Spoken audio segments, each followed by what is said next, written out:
สวัสดีพ่อแม่พี่น้องสบายดีพี่น้องชาวเฟซบุ๊กชาวยูทูบเนาะยูทูบเบอร์มื้อนี้มาเดินชมปลาเนาะวันที่31เนาะมือเข้าดาว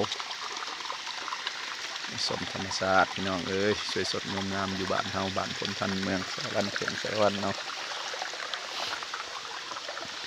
บรรยากาศเป็นไปด้วยความอุดมสมบูรณ์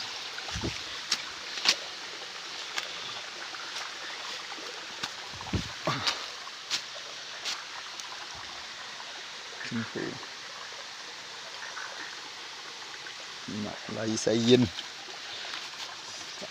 น้ำตา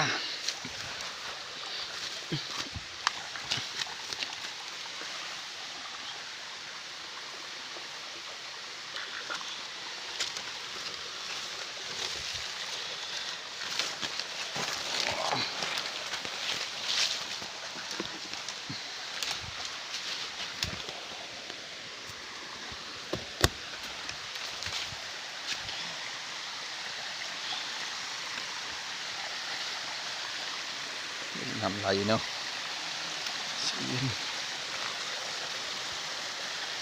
โอ้สวยสดงดงาม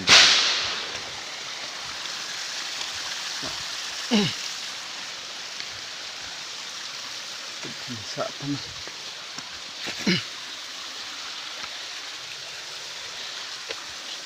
ธรรมชาติสดชื่นงามตา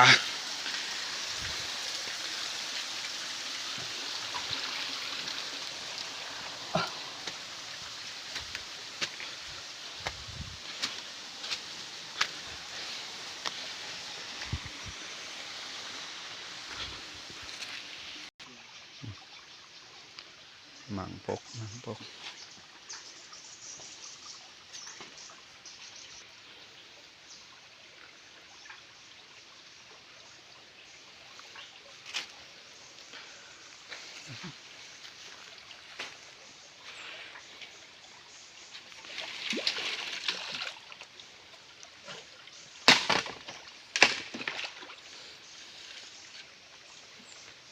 ทีเดียวพอนะ3 นาที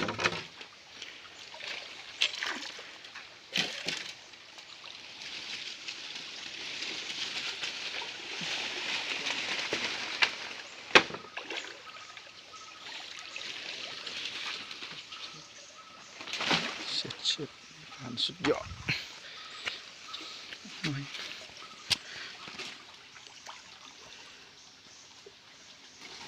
เขียนผู้เขียนเ